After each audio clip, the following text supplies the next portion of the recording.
vamos a leer del verso vamos a ver, sí, del verso 3 al 7. Tito 3:3.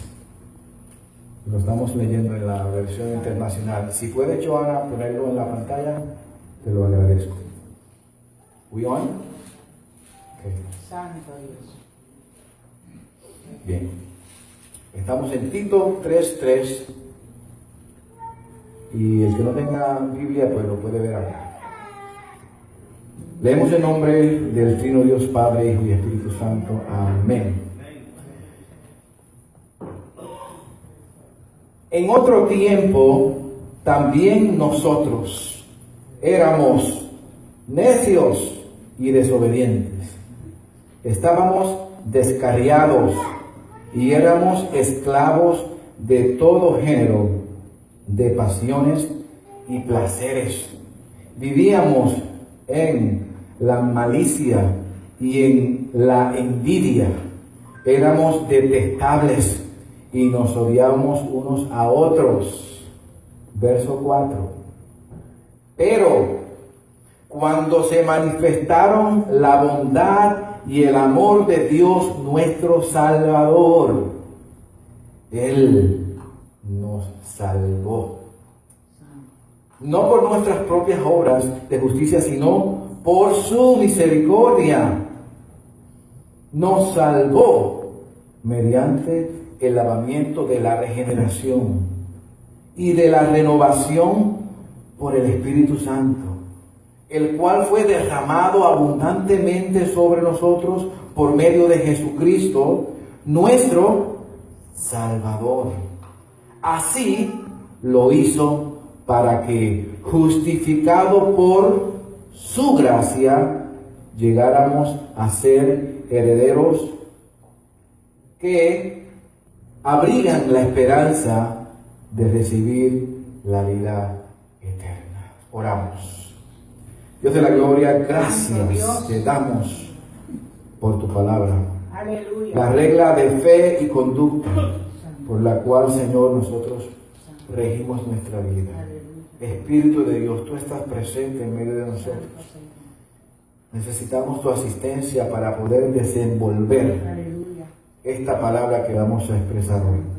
Permite que no seamos oidores olvidadizos, sino hacedores de ella, y que estas palabras traigan a nuestra vida, Señor, el gozo y la paz por la cual fueron escritas, Señor.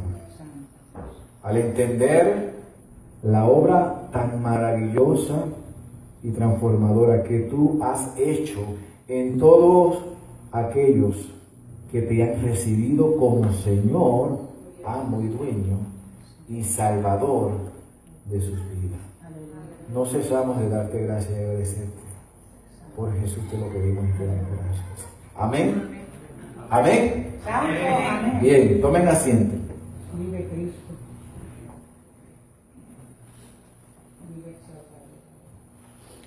Bien, hermanos. Hemos estado, ya ustedes saben, en el libro de Tito, el capítulo 3. Y el tema que le puse hoy al mensaje es recordando, la salvación de Dios. Recordando la salvación de Dios. Si miran el verso 3:1, dice, recuérdales a todos. ¿A todos quiénes? A todos los cristianos. Y Pablo, como ya le he hablado anteriormente, le habla al pastor Timoteo y le da estas exhortaciones para que la iglesia muestre cierta conducta frente al mundo no creyente. Entonces Pablo le dice, Tito, recuérdales a todos los cristianos, y le da esa lista que ya hemos mencionado en prédicas anteriores. Y le voy a dar como forma de repaso.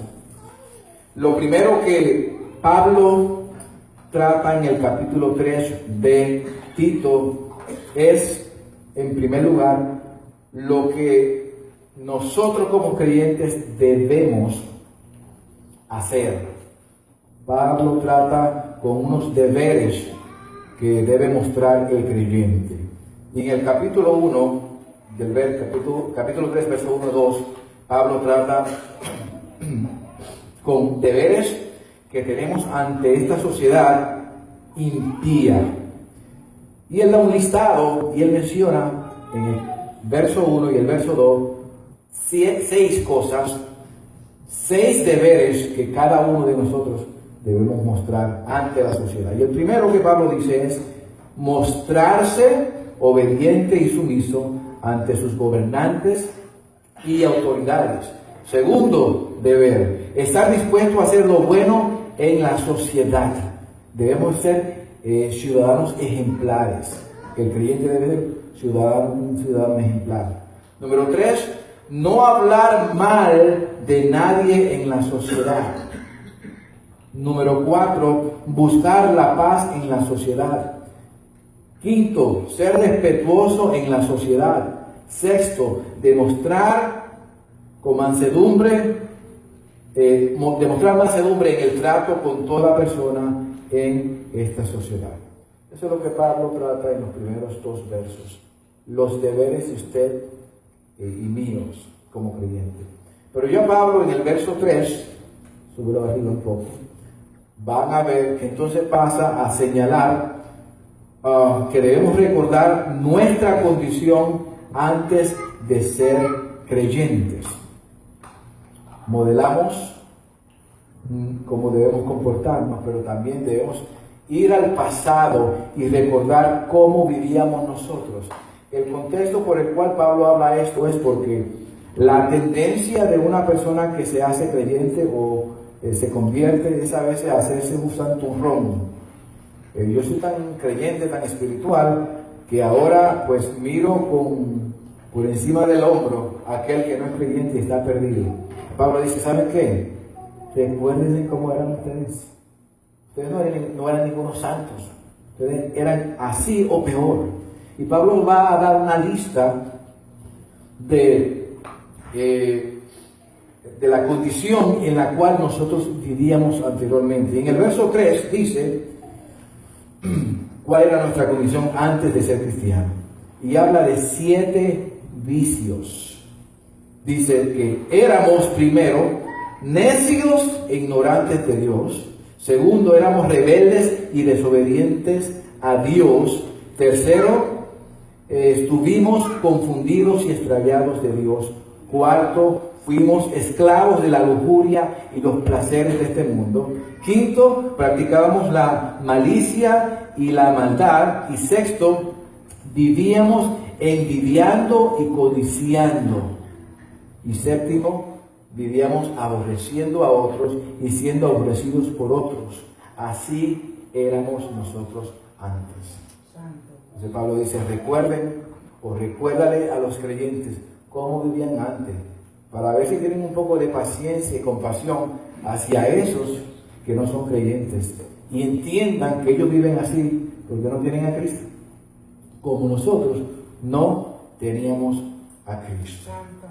Hoy vamos a ver el verso 4 en adelante. Vemos que Pablo entonces pasa a animarle a Tito para que les recuerde a la iglesia la salvación que han adquirido en Cristo. Y hoy, el domingo pasado fue recordando lo vil que éramos, lo mal que andábamos en Cristo, las pocas vergüenzas que hacíamos. Este domingo vamos a ver lo que somos ahora en Cristo, la parte positiva. Pablo nos anima a recordar nuestra salvación por Dios y lo veremos en el verso 4 al 7. Y de manera abreviada le voy a resumir lo que Pablo dice. Pablo habla de 7 aspectos de la salvación que Dios nos ha dado. 7 aspectos de la salvación que hemos recibido de parte de Dios. Y esas 7 son las siguientes. Primero, Dios nos salvó por su bondad. Nada más en esa palabra, hermano, podemos hablar en un sermón completo. Hay tanto ahí.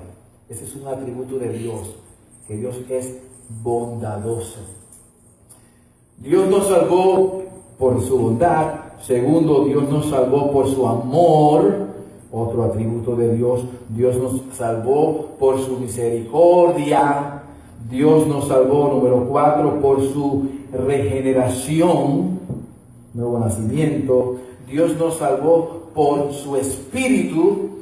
Dios nos salvó por su Hijo Jesucristo. Y Dios nos salvó por su gracia. Santo Dios. ¡Wow! Sí, Señor. Leámoslos aquí. Aleluya. Dame el verso 4. Pero cuando se manifestaron la bondad, el amor de Dios, nuestro Salvador, Él nos salvó no por nuestras propias obras, sino por su misericordia. Número 3, nos salvó mediante el lavamiento de la regeneración. Número 4, y de la renovación. Es diferente, regeneración es una cosa y renovación es otra. Por el Espíritu Santo, el cual fue derramado abundantemente sobre nosotros por medio de ¿quién? De Jesucristo, nuestro Salvador, pues hizo para que justificados, ¿por qué? Por gracia. Ahí hay 6 aspectos de la salvación que nosotros hoy disfrutamos, hermanos. Nada de esos 6 aspectos tuvo que ver contigo. Usted no puede ser salvo por usted mismo. Usted no hizo nada aquí. Nada. Así que no trate de darse ningún mérito. Esto es por gracia. Usted es salvo porque Dios, todos esos elementos, Dios los dispuso para nosotros. ¿Usted no le alegra, hermano, entender eso? Que somos salvos por la gracia de Dios. Sí, Señor. Aleluya. Santo. Dios es quien nos salvó. Dios es quien tomó la iniciativa. Usted nunca tomó iniciativa. Usted no buscó a Dios, ni lo iba a buscar jamás. Su naturaleza pecaminosa lo que busca es el mal. La Biblia lo dice claro en Romanos. No hay justo ni uno. Ni uno. No hay quien busque a Dios, dice Romanos. Dios es quien nos salvó, tomó la iniciativa, y Dios es el autor y consumador de nuestra fe. Santo Dios. Timoteo 2:4 afirma que es Dios, y no nosotros, quien quiere que todos los hombres sean salvos y vengan al pleno conocimiento de la verdad. ¿Quién quiere esto? Dios. ¿Quién lo dispuso? Dios. Usted no está aquí en esto.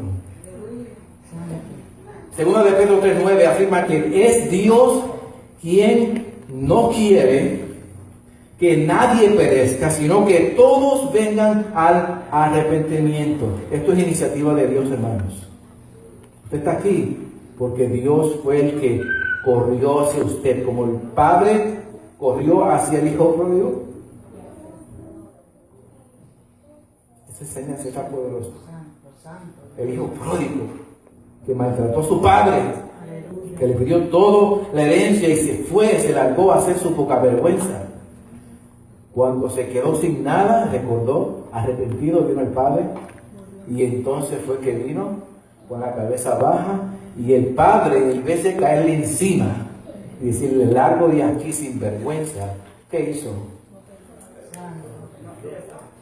Corrió hacia él, hermano. Aleluya. Corrió hacia él. Santo. El Padre es tipo de Dios, su amor y misericordia hacia nosotros. Juan 3:16, texto conocido, y el verso 17, que a veces no se lee, dice y afirma que es Dios quien de tal manera amó Dios al mundo que dio a su Hijo único, el unigénito, el único en su clase, para que todo aquel que cree en Él no se pierda, mas tenga que vida eterna. Verso 17, porque Dios envió a su Hijo Jesucristo para que el mundo sea salvo por Él. ¿Quién dio el paso primero? ¿Quién inicia este asunto de la salvación? Dios. Por eso a Dios se le llama como dice el verso 4, el amor de Dios nuestro Salvador. Dios es nuestro Salvador. Santo Dios. Él nos rescató y nos salvó. Nosotros no hicimos nada para eso. Ahora, vamos a ver rápidamente, si es que se puede ser rápido con esto.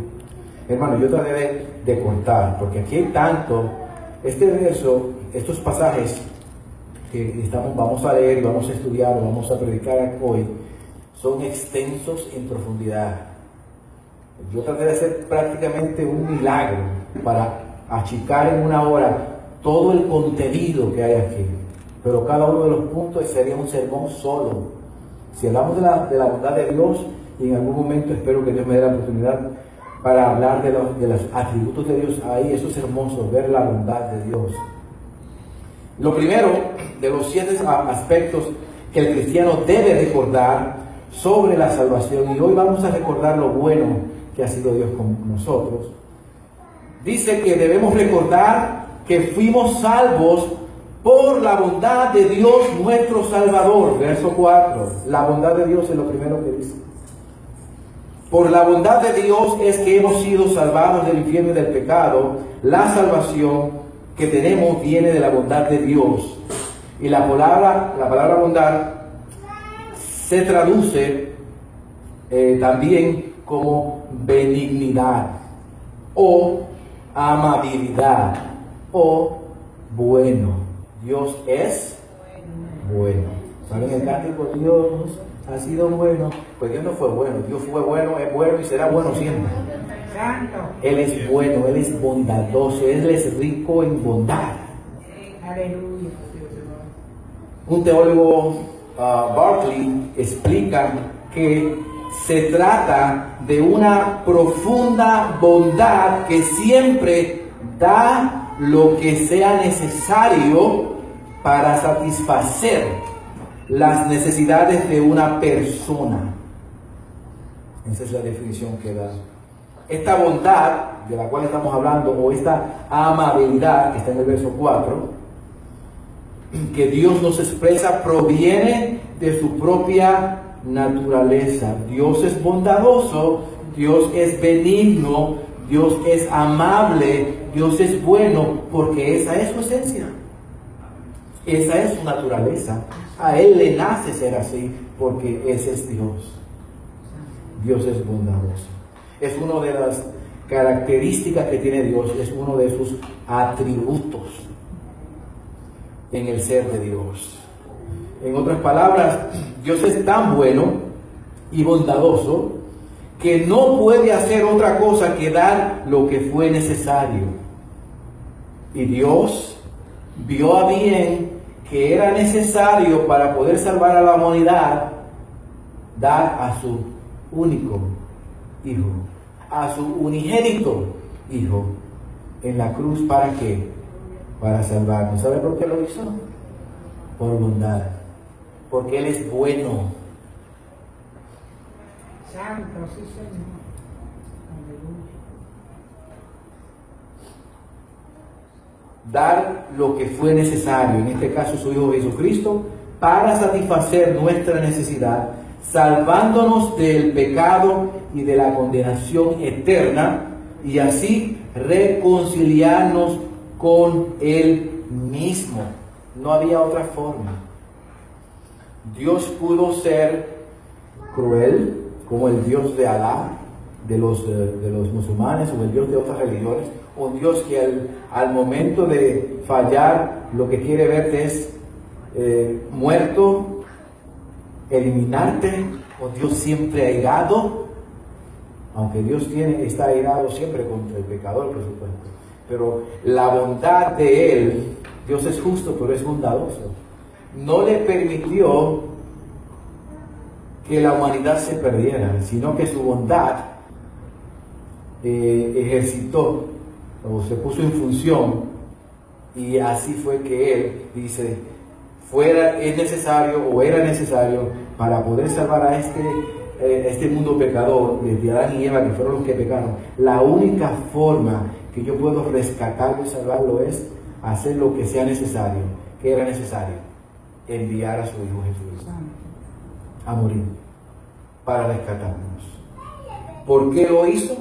Porque Dios es bondadoso, Dios es benigno, Dios es amable, Dios es así, Dios es bueno. Su bondad es sin comparación para salvar al pecador. Y Efesios 2, capítulo 6, verso 7 dice, y en unión con Cristo, Jesús, Dios nos resucitó y nos hizo sentar con Él en las regiones celestiales para mostrar en los tiempos venideros la incomparable riqueza de su gracia, que por su bondad, escuche este texto, que por su bondad derramó sobre nosotros en Cristo Jesús. Lucas 6:35, Jesús dice lo siguiente. Cuando medité en este texto, cada vez que pienso en estas palabras de Jesús, me electrifico. No comprendo. Lucas 6:35 dice, amen, escuchen esto, amen a sus enemigos, háganle bien y denle prestado sin esperar nada a cambio. Wow, eso esta semana me partió la mente. Señor, ¿cómo es posible que tú nos ordenes a que amemos a nuestros enemigos y encima de amarle, que le hagamos bien a nuestro enemigo y encima de hacerle bien, que le prestemos? Ay, Señor, no le presto yo al bueno, que voy a presentar a mi enemigo. Tú sabes lo difícil que es prestar, hermano. Y al enemigo me estuvo dando vueltas. No porque no le entienden, sí, sino el tratar de ver lo que Dios espera de nosotros como creyentes y cómo a veces nosotros estamos tan lejos de eso, ¿yo? Pero eso es lo que Dios dice. Y continúa el texto, Jesús hablando, así tendrán una gran recompensa y serán hijos del Altísimo. ¿Están viendo? Esa es la acción que se debe ver en usted como creyente, hermano.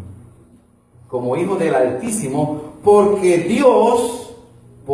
Él, dice el verso, refiriéndose a Dios, porque Él, Dios, es bondadoso con los ingratos y los malvados.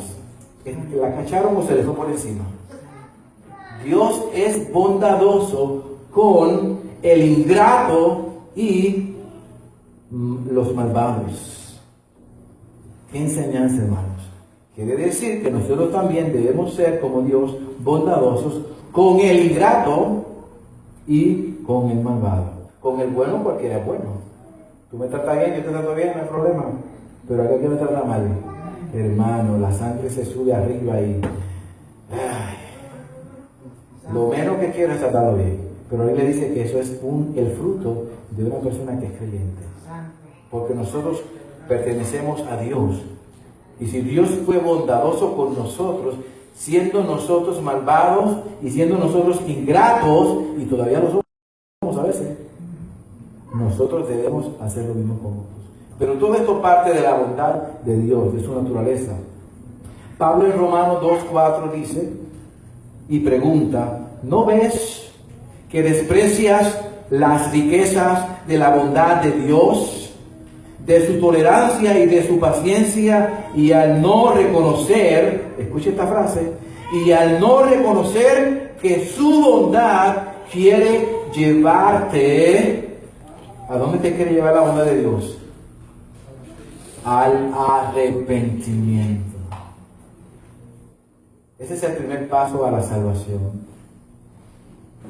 Somos salvos, hermano, porque Dios fue bondadoso con nosotros. Y su bondad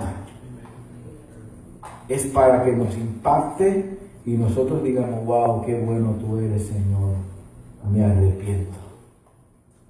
La bondad de Dios nos lleva al arrepentimiento. Aleluya.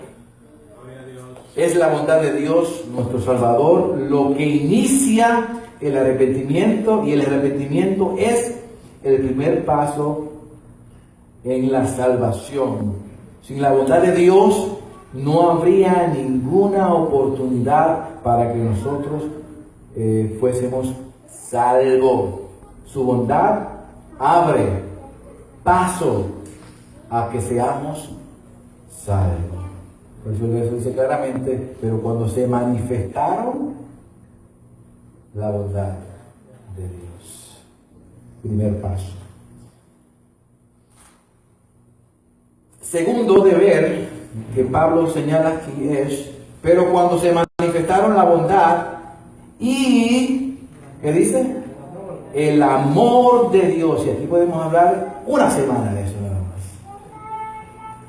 Pablo dice que debemos recordar que fuimos salvos no solamente por la bondad de Dios que nos lleva al arrepentimiento, sino por el amor de Dios para con los hombres. Por el amor de Dios es que hemos sido salvados del pecado y la condenación eterna. La salvación que tenemos viene de la bondad y el amor de Dios, y la palabra amor aquí, por eso es interesante, hermano, que cuando estudiamos la Biblia tenemos que definir algunas palabras y ir un poquito más profundo al original, porque la Biblia habla de diferentes tipos de amor. El ágape, el amor eros, el amor filial y otros así. Aquí la palabra amor es filantropía. Filantropía. Y se refiere a tener un afecto, a tener compasión, a tener el anhelo de librarnos de un dolor o de un peligro. En otras palabras, el afecto y la compasión de Dios, su amor, lo mueve para salvar al hombre pecador. De ese amor es que estamos hablando. Dios en su filantropía, en su afecto, en su compasión, Él actuó enviando a Cristo para proveer una salida a la condenación de nuestra alma. Eso fue lo que movió a Dios. Su bondad, Él es bueno, que nos lleva al arrepentimiento, y su amor para rescatarnos. Romanos 5:8 lo dice clarísimo. Y este texto es muy conocido para ustedes porque Efraín Espinosa, quien fue su pastor, le encantaba este texto. Dice Romanos 5:8, pero Dios demuestra, es que me encanta, porque Dios no es un Dios de palabras. Dios es un Dios que demuestra las cosas con hechos. Sí, Señor. Dios es un Dios de acción. Santo. Dice que Dios demuestra su amor, y a veces nosotros no demostramos amor. Dios demuestra su amor para con nosotros, en que siendo nosotros aún pecadores, Cristo murió por nosotros. ¡Wow! Poderoso. Yo no merezco la salvación, yo no merezco el aprecio de Dios, yo no merezco nada. Pero Dios demuestra su amor en esa manera, que aunque no lo merecemos y éramos unos pecadores, deberíamos ir al infierno, Él, por su amor, murió por nosotros. Tremendo pasaje. El amor de Dios es activo, el amor de Dios no es pasivo. El verdadero amor, hermano, cuando usted a alguien le diga, yo te amo, honey, mi amor. Bueno, ¿sí? ¿Dónde están los hechos? ¿Qué pasa? Una rosita. ¿Qué pasa? Nada. ¿Ah? Y me saca afuera a comer un bombón, un dulce, candy, un chocolatito, no sé. Ay, Dios mío. Bueno, yo quiero más que eso, pero está bien. Esa es la idea. Juan, en primera de Juan 4:9, mire lo que dice Juan. En esto se manifestó el amor de Dios en nosotros. ¿En qué? En que Dios ha enviado, un Dios de acción, Dios ha enviado a su Hijo unigénito, al mundo para que vivamos por medio de Él. En esto consiste el amor, dice Juan. No en que nosotros hayamos amado a Dios, jamás. A ningún humano le ha interesado amar a Dios nunca, ninguno. Desde Adán para abajo a nadie. porque el pecado que mora en él lo inclina hacia el mal siempre. Pero Dios no es así. En esto consiste el amor, no en que nosotros hayamos amado a Dios, sino en que Él nos amó a nosotros y envió. ¿Usted ve la acción otra vez? Envió a su Hijo como propiciación o como rescate. ¿Quieren saber de Batman, Superman, toda esa gente? Eso es mentira. Este es el Superman. El superhombre es Jesucristo. Aleluya. En todo el sentido de la palabra, hermano. En todo el sentido de la palabra. Él es el Superman. Sí, Señor. Y no es ficticio, es real. Un personaje histórico que vino a salvar a la humanidad. Él nos amó a nosotros y envió a su Hijo como propiciación, como rescate por nuestros pecados. ¡Wow! Santo. Usted tiene que hacerle hoy aquí, hermano, de dos formas. Chiquitito, avergonzado, entendiendo que usted no puso nada en la salvación, nada. Pero a la misma vez regocijado, entendiendo que Dios hizo todo por usted. Aleluya. Esa es la actitud que usted debe tener hoy. Señor. Al entender lo chiquitico que usted es, como dice el cubano, chiquitico, y lo merecedor, indigno, y lo grande que es Dios en su amor y su bondad. Entonces debemos recordar que Dios nos salvó por su gran bondad y Dios nos salvó por su gran amor. Todavía queda más. Verso 5. Debemos recordar, dice Pablo, que Dios nos salvó por su misericordia. El verso dice, pero cuando se manifestaron la bondad y el amor de Dios nuestro Salvador, Él nos salvó, no por nuestras propias obras de justicia, usted no tiene nada para salvarse, sino por su misericordia. Tercero, ¿qué implica la frase Dios nos salvó? Ahí pequeñita, ¿la ven ahí? Nos salvó. ¡Wow! Hay un mundo para hablar, pero solamente le voy a resumir lo que implica esa frase. Dios nos salvó. Esto implica y trata de la salvación que es espiritual. Primero, en el lado negativo, que Dios nos libró. Dios nos salvó significa que Dios nos libró del castigo del pecado, o sea, de la ira de Dios, de la ira de Él mismo, de la muerte espiritual y del infierno. ¿Por qué digo de la ira de Dios? Es algo irónico porque Dios nos salvó de Él mismo. Atiendan, Dios nos salvó de Él mismo. Porque a nosotros ser pecadores, Dios odia el pecado. La paga del pecado es que muerte. Nosotros merecemos morir porque somos pecadores. Y Dios, como odia el pecado, Dios está irado. Dios va a consumir todo lo que sea pecado. Nosotros merecemos ser consumidos, pero por la bondad de Jehová no hemos sido consumidos, porque nunca decayó su misericordia. Santo.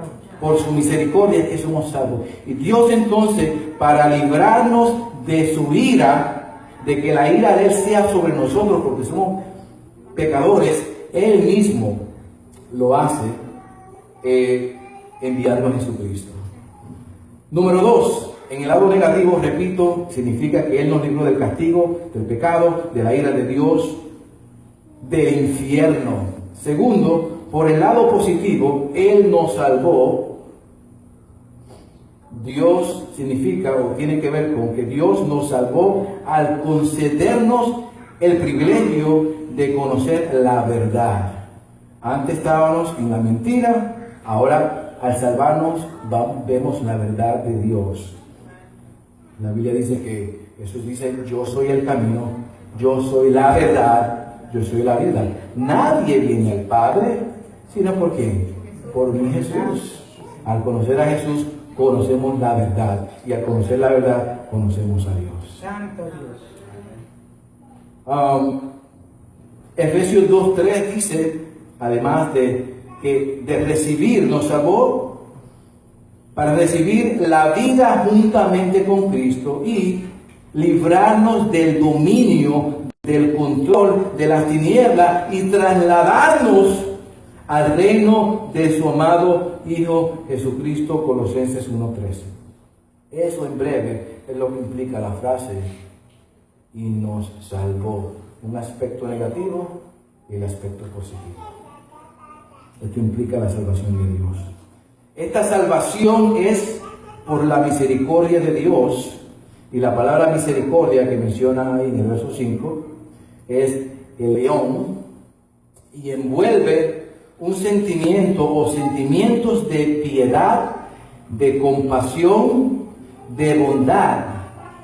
La misericordia se define como un deseo, escuche bien, es un deseo de socorrer. Hay algunos de ustedes que tienen el don de misericordia. En Romanos 12, da una lista de, creo que son 7 dones, y dentro de esos 7 dones, en Romanos 7, habla del don de misericordia, de hacer misericordia. Algunos de ustedes tienen ese don. Cuando ven una persona que está sufriendo, inmediatamente se sienten por ella. Mi esposa tiene ese don. No soporta ver gente herida o gente que está maltratada. Ella se apiada de ella y quiere ayudarle. Eso es un don solamente, pero Dios esa es parte de la esencia de Dios. Se define, vuelvo a la definición, es un deseo de socorrer, un deseo de ayudar, de atraer tiernamente hacia uno y dar cuidado. Envuelve 2 cosas esenciales la misericordia. La primera es que ve una necesidad,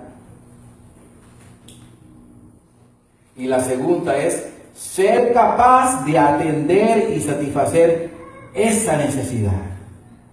Es exactamente lo que Dios hace con nosotros. Dios vio la necesidad del ser humano que estaba perdido. Iba rumbo a la condenación eterna. ¿Quién va a salvar? ¿Quién va a salvar a la humanidad perdida? Nadie. El único que podía salvarlo era Él mismo. ¿Cómo? Su bondad, su amor y su misericordia lo llevó a actuar. Yo lo voy a salvar.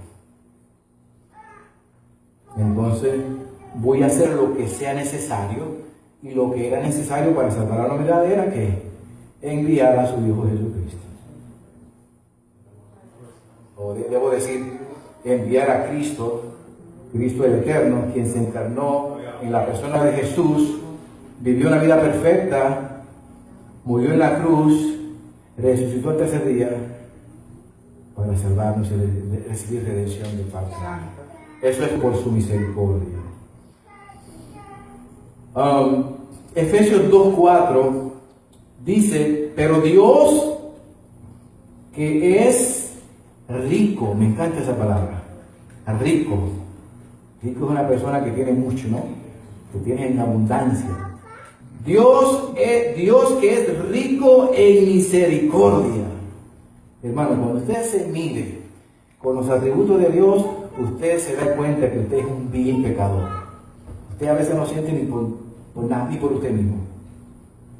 Pero mira, dice que Dios es rico en misericordia, en querer socorrer, en querer atraer tiernamente a alguien hacia Él. Dios, que es rico en misericordia, por su gran amor por nosotros, nos dio vida con Cristo, aun cuando estábamos muertos en pecados. Hermano, imagínese ese escenario. Usted es un vil pecador, un buen espiritual, usted no es nadie. Y Dios lo vio la humanidad, y Él se conmovió a misericordia, enviando a su Hijo Jesucristo. Entonces, no debemos olvidar que es por su gran bondad, su gran amor, su gran misericordia que somos salvos. Cuarto, Cuarto aspecto dentro de la salvación que hemos recibido y que debemos recordar para que usted siempre esté, cuando cante el corito que cantó Wanda, grande gozo, hay mi alma hoy, no lo cante grande gozo, no, usted lo canta, lo vivo, yo lo entiendo. Yo tengo gozo porque Cristo me salvó por su bondad, por su amor y por su misericordia. ¿Tú vieron la diferencia cuando Wanda cantó hoy? No se dan cuenta de esos detalles que para mí son cosas importantes. Ella se entregó en la adoración. Nos ministró y Dios la ministró a ella. Así se debe cantarse. Aleluya. No solamente que dirige aquí, sino cada uno. Usted se puede imaginar todos cantando con ese mismo sentir, entendiendo lo que Dios ha hecho por nosotros. Se cae la iglesia. Se cae en el sentido de que Dios comienza a obrar en el corazón. Aleluya. El que entra por ahí comienza a sentir y experimentar la presencia de Dios. Santo Señor. Pero si nos sentamos a ver qué va a decir el pastor, cómo va a tocar él, o la guitarra nueva que compró Anthony. ¿Ah? No, hermano, deje eso. Usted entra por las puertas con acción de gracia, vosotros como alabanza, con una actitud clara y entendiendo que usted viene a agradecerle a Dios todo lo que Él ha hecho por usted. Amén. Bueno, sigo porque hoy estoy medio raro, tengo mucho que hablar. Cuarto, el verso 5, Tito 3:5 dice, debemos recordar que fuimos salvos por el lavamiento de la regeneración. Verso 5. La regeneración del griego palingenesis quiere decir ser regenerado, quiere decir recibir nueva vida. Antes estábamos muertos espiritualmente, pero al ser regenerado, ahora despertamos al mundo espiritual. Por eso usted no debe perder ni un segundo, hermano, ni un segundo, en hablarle a un creyente sobre cosas espirituales y debatir y buscarle texto. No pierda su tiempo. Está muerto, no ve, está ciego, no ve. Solamente cuando la luz de Dios alumbre su vida va a despertar el mundo espiritual. ¡Wow! Y lo que antes no servía para él, dice que esto tiene mucho valor para mí.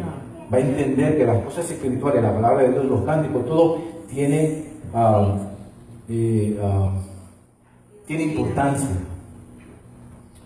Repito, la regeneración es entonces ser regenerado o recibir nueva vida, tener un nuevo nacimiento, ser renovado o reavivado, renacer o convertirse espiritualmente. Todo esto es lo mismo pero en diferentes palabras. Eso es la regeneración. En otras palabras, la salvación es un renacer espiritual, pero este renacer espiritual viene a hacerse una realidad mediante, por medio de el Espíritu Santo. Santo Dios. El Espíritu Santo es el que te despierta a la realidad espiritual cuando usted ha recibido a Cristo.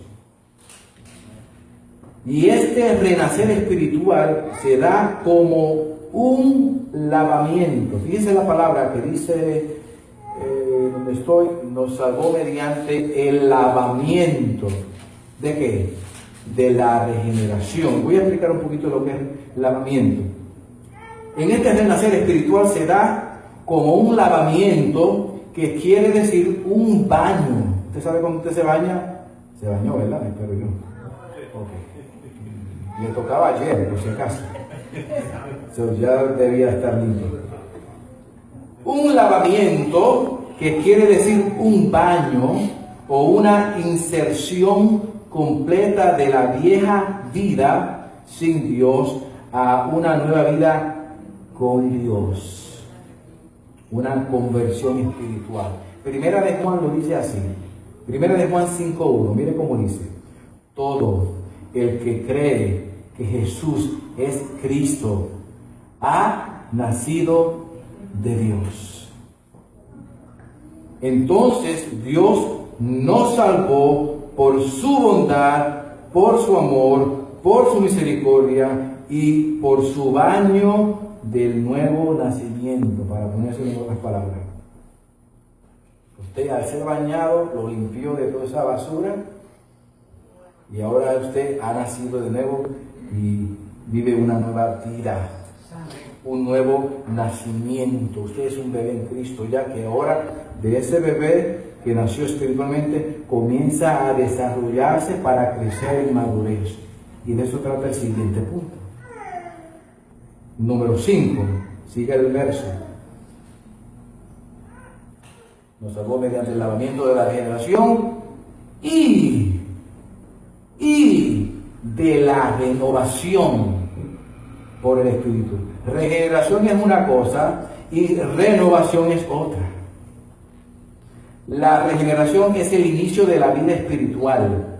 ¡Pum! Usted nació de nuevo, usted es una nueva criatura. Pero usted no se puede quedar bebé todo el tiempo. Yo voy a decir algo, pero me voy a aguantar. No puede estar siempre arraigado o pegado del biberón, de la leche. Eso tiene un momento. Ya después del tiempo usted tiene que comer comida sólida y crecer. No puede estar 20 años. Eso es una anomalía. Usted nació de nuevo, es regenerado, pero usted debe haber una renovación por el Espíritu continuamente que lo lleva a un crecimiento y una madurez espiritual. Usted no puede estar 20 años, 15 años, 10 años igual con las mismas, poca vergüenza por no decir otras cosas, con las mismas quejas. Queja es sinónimo de inmadurez, hermano. Debemos recordar que fuimos salvos por la renovación en o por el Espíritu Santo, verso 5. Y la palabra renovación significa hacer nuevo otra vez. Algo que es renovado es que usted lo hace nuevo otra vez. Revivir de nuevo, hacer nuevo espiritualmente, comenzar todo otra vez. Eso es renacer. Ajustar nuevamente. En otras palabras, usted en su vida espiritual y yo en cada momento estamos reajustando nuestra vida, ¿no? Yo aprendí esto, estoy aprendiendo aquí, espérate, me falta esto, y sigo reajustando porque voy creciendo en el Señor, ¿no? Y el que me reajusta a mí es Dios y su palabra. Esto que estamos haciendo es precisamente ¿para qué? Para ser renovados por el Espíritu. Cuando oramos es una forma de ser renovados por el Espíritu. Todo ejercicio espiritual es para ser renovados en el Espíritu y ir creciendo en el Señor. No se puede quedar con la regeneración solamente. Y esta renovación, este revivir de nuevo o nuevo ajuste o reajuste, si les quiere llamar, lo hace no usted. Quiero que entiendan que aquí usted no tiene nada. Esto lo hace el Espíritu Santo. Usted simplemente obedece y hace el ejercicio o la disciplina espiritual que tiene que hacer. Orar, leer la Biblia, todo lo demás. El que va haciendo que usted crezca es el Espíritu Santo. Eso es una obra del Espíritu, hermano. Lo hace el Espíritu Santo en la persona. Aquí estamos hablando del trabajo continuo de santificación. Renovación por el Espíritu es lo mismo que ser santificados, que ser consagrados, que efectúa el Espíritu Santo a diario en la persona que ya ha recibido la bondad de Dios, su amor, su misericordia y que ha nacido de nuevo. Esto es algo diario que va a pasar en usted si usted tiene una disciplina espiritual por su cuenta. Es una secuencia donde la persona no solo nace del Espíritu, como dije allá, regeneración, sino que la persona sigue o continúa renovándose, reajustándose, consagrándose o santificándose por el mismo Espíritu Santo. Y hay muchos textos que podemos hablar, pero tengo que ir cortando. Segunda de Corintios 3:18 solamente le doy como ejemplo. Pablo dice, 2 Corintios 3:18, y todos nosotros, mirando a cara descubierta, como en un espejo, la gloria del Señor, vamos siendo transformados o renovados de gloria en la misma imagen, como por la acción del Espíritu. ¿Están viendo? Somos transformados, somos renovados de gloria en gloria. Vamos creciendo. ¿A qué?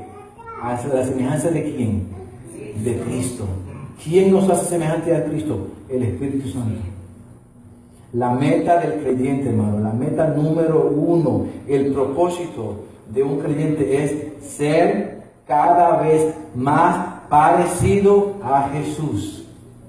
En su manera de vivir, en su manera de andar, en su manera de pensar, en su manera de sentir, en su manera de actuar. Por eso es que en el tiempo de Jesucristo la gente decía, oye, pero se parecen a Cristo. Hasta Pedro, que estaba un poquito descarriado en ese último día de la crucifixión, dice, pero tú te pareces a los de Cristo, tú. Y Pedro lo negó. Hoy día debe ser igual. La gente debe ver, no en la manera que nos vestimos necesariamente, parte, pero no, sino en la manera que actuamos y que pensamos. Eso va a distinguirnos del no creyente, ese creyente. ¿Por qué? Porque se parece a Cristo. Esa es una obra continua hasta que muramos, y la hace el Espíritu Santo. Bueno, vamos avanzando. Número 6. Otro aspecto que menciona Pablo aquí y quiere que nosotros sepamos y recordemos. Debemos recordar que fuimos salvos solo por medio de Jesucristo, nuestro Salvador. Y ya esta la deben entender. Como ya explicamos en el verso 5, es por el Espíritu Santo que el cristiano es regenerado y luego renovado. El Espíritu Santo nos hace nacer de nuevo y el Espíritu Santo nos renueva día a día para ser semejante a Cristo. Pero es por medio de Jesucristo nuestro Señor y Salvador que también opera Dios.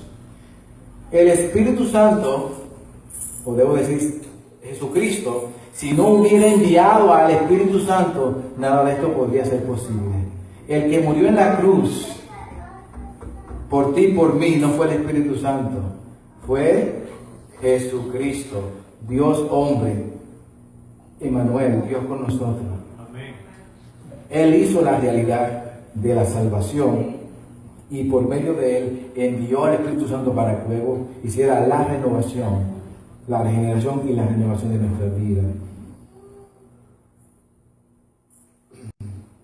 Fue Jesucristo quien murió en la cruz del Calvario y tomó nuestro lugar para salvarnos del pecado y de la muerte, y fuimos salvos por la fe. Nosotros somos salvos por la confianza y la fe que tenemos del valor de la obra que Dios hizo en la cruz. Allí en la cruz no murió un hombre común y corriente, simplemente como miles más que murieron. Allí murió el Hijo de Dios, aquel que fue enviado por Dios y predestinado desde la eternidad para que salvara a la humanidad perdida. El que murió allí no fue un hombre común, fue el Hijo de Dios, Dios encarnado, Emmanuel. Eso fue lo que hizo posible nuestra salvación. Y eso es lo que recordamos cada primer domingo, cuando estamos aquí de 10 a 11, la Santa Cena. Se lo dejo en su conciencia. Es un mandato, dice, in remembrance of me. ¿Qué? ¿Cuál es el recordatorio? ¿Qué? La memoria de él, ¿de qué?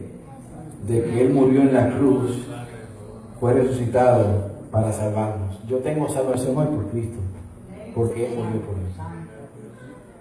Bueno, estoy terminando. Último, pero déjame terminar el verso acá que dice Juan 3:16, que ya sabemos. Afirma que Dios dio a su Hijo unigénito Jesucristo para que todo aquel que en Él cree, todo aquel que le tiene fe, que tiene fe en la persona de Jesucristo, de que Él es el Hijo de Dios, y en la obra que hizo, y que la obra que Él hizo fue para salvarnos, rescatarnos del pecado. Todo el que cree en Él no se pierda, mas tenga vida eterna, porque Dios envió a su Hijo para que el mundo perdido sea salvo por Jesucristo. Santo Dios. Somos salvos por Jesucristo. Dios nos salvó por Jesucristo. El último punto y ya nos vamos casi. Hoy nos extendimos porque fue que salimos tarde de la clase.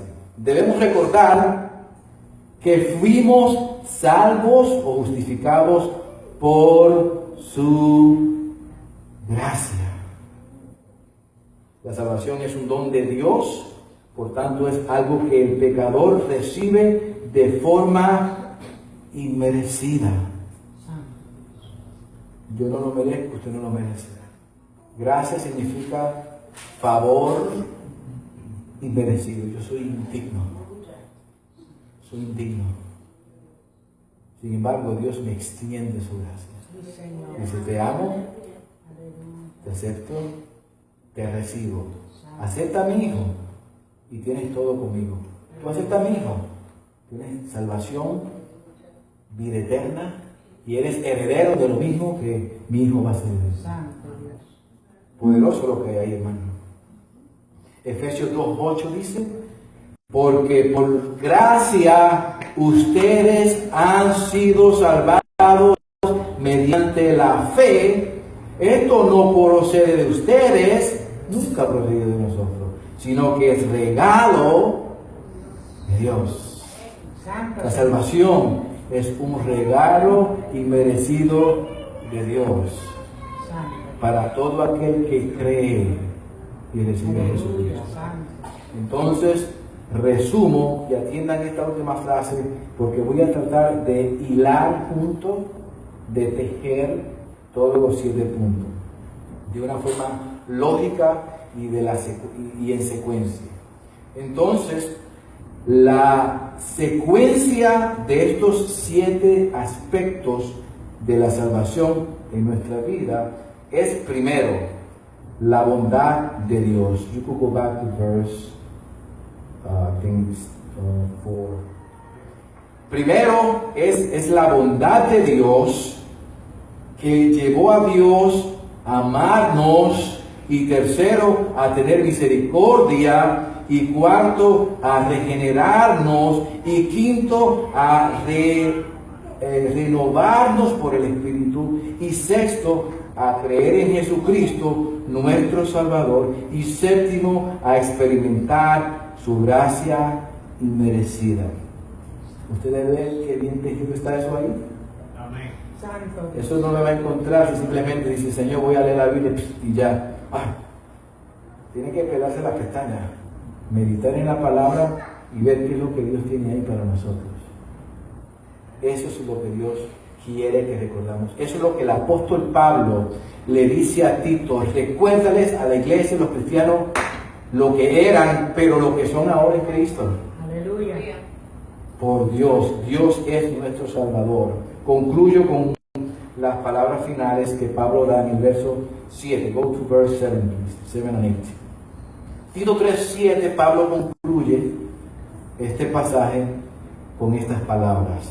Dice, así lo hizo Dios para que, justificados o salvados por su gracia, llegáramos a ser herederos que abrigan la esperanza de recibir la vida eterna. Y nos da en el verso 8 una misión. Dice, este mensaje, y aquí Pablo está hablando de todo lo que él ha hablado en el capítulo 2 y sobre todo en el capítulo 3 que ya hemos visto. Pablo dice, este mensaje que yo le acabo de hablar es digno de confianza. Esto es verdadero, confíen, esto es cierto, eso es verdad. Es digno de confianza y quiero que lo recalques. Bueno, si Pablo le dice a Tito que lo recalques, quiere decir que Pablo quiere que Tito repita esto todo el tiempo. La cruz. No es casualidad que usted vea una cruz aquí, hermano. Y hacía falta, hace mucho tiempo que hace falta una cruz ahí. No por la cruz solamente, es por lo que simboliza. Y nos hemos olvidado. Nos quedamos solamente en canta que te cante, en brinca que te brinca, o haciendo diferentes cosas, y olvidamos el valor de la cruz, que no es la cruz así, sino es quien murió en la cruz. Ese es el Evangelio, hermano. La buena noticia de salvación, que nosotros, siendo indignos pecadores, Dios le plació en su bondad, en su amor, en su misericordia, nos renovó, ¿cómo fue la otra palabra que yo puse? Nos regeneró y nos salvó por medio de Cristo, por su gracia. Concluyo. Pablo dice, quiero que lo recalques para que los que han creído, está cualificando, esto es para los que han creído, en Dios se empeñen en hacer buenas obras. ¿Sabe uno de los frutos de un creyente genuino que entiende esto? Que no va a estar simplemente sentado en un banco.